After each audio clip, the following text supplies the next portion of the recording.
दोस्तों, मेरा नाम नीलम है। शादी के 2 साल बाद ही मेरे पति मुझे तलाक देने की धमकी देने लगे क्योंकि नीलम को कोई औलाद नहीं हो रही थी। बात कुछ इस तरह थी, नीलम का पति कमलेश औलाद की बहुत चाहत रखता था। इस वजह से शादी के 1 साल बाद जब नीलम को औलाद नहीं हुई तो कमलेश ने अपनी पत्नी को ताने देने शुरू कर दिए। वह उस वक्त खूब रोती थी और रो रो कर ऊपर वाले से दुआ करती थी कि मेरी जल्दी से गोद भर दे ताकि उसे अपने पति के तानों से मुक्ति मिल जाए। मगर शायद नीलम के किस्मत में अभी और इम्तिहान लिखा था। तभी अचानक से नीलम की सास इस दुनिया से चली गई। वो काफ़ी ज़्यादा बीमार रहती थी। उनके इलाज में काफ़ी सारा पैसा खर्च हो गया था, जिससे नीलम के पति कमलेश और उसके देवर सलेश के ऊपर काफ़ी ज़्यादा कर्जा चढ़ गया था, जिसे उतारने की वजह से कमलेश और सलेश दोनों काफ़ी मेहनत कर रहे थे ताकि कर्ज से जल्द छुटकारा मिल सके। इसी वजह से नीलम भी अपने पति के साथ खेतों पर काम करने के लिए जाने लगी थी और अपने पति के साथ खूब मेहनत करती थी। लेकिन जब से नीलम ने अपने पति के साथ खेतों पर जाना शुरू किया है, तब से वह काफ़ी ज़्यादा थक जाती थी।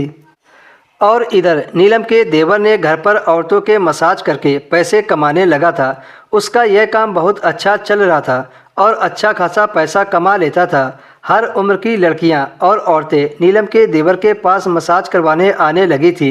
नीलम ने अभी तक किसी भी लड़की के मुंह से अपने देवर के बारे में गलत नहीं सुना था। सभी लोग उसके देवर की बहुत तारीफ करते थे। मगर एक दिन बहुत अजीब बात हुई। उस दिन नीलम दोपहर को खेतों से आकर घर में आराम कर रही थी। तभी सलेश के कमरे से एक लड़की रोते हुए बाहर आई। नीलम उस लड़की को देखकर हैरान रह गई। जब से सलेश ने अपने कमरे में औरतों के मसाज वाला काम शुरू किया है, तब से आज तक कभी भी नीलम ने ऐसा नहीं देखा था कि कोई औरत या लड़की उसके देवर के कमरे से रोती हुई बाहर आई हो। पर आज ये पहली बार था जो नीलम ने खुद अपनी आंखों से देखा था। नीलम सोच में पड़ गई और मन ही मन सोचने लगी कि उसके देवर ने उस लड़की के साथ ऐसा क्या किया जिससे वो रोती हुई बाहर गई।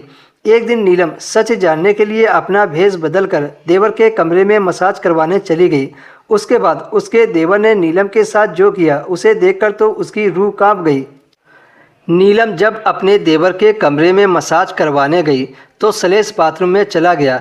लगभग 20 मिनट के बाद जब सलेश बाथरूम से बाहर आया तो उसने अजीब सी शक्ल बना ली थी। अजीब सा भयानक चेहरा देखकर नीलम की चीख निकल गई, पर फिर वह शांत हो गई। फिर उसका देवर नीलम की पीठ पर मसाज करने लगा। सच में उसका देवर मसाज बहुत अच्छे से करता था, क्योंकि मसाज करने से पहले वो कमरे की लाइट बंद कर देता था ताकि वह किसी भी लड़की के खुले बदन को ना देखे।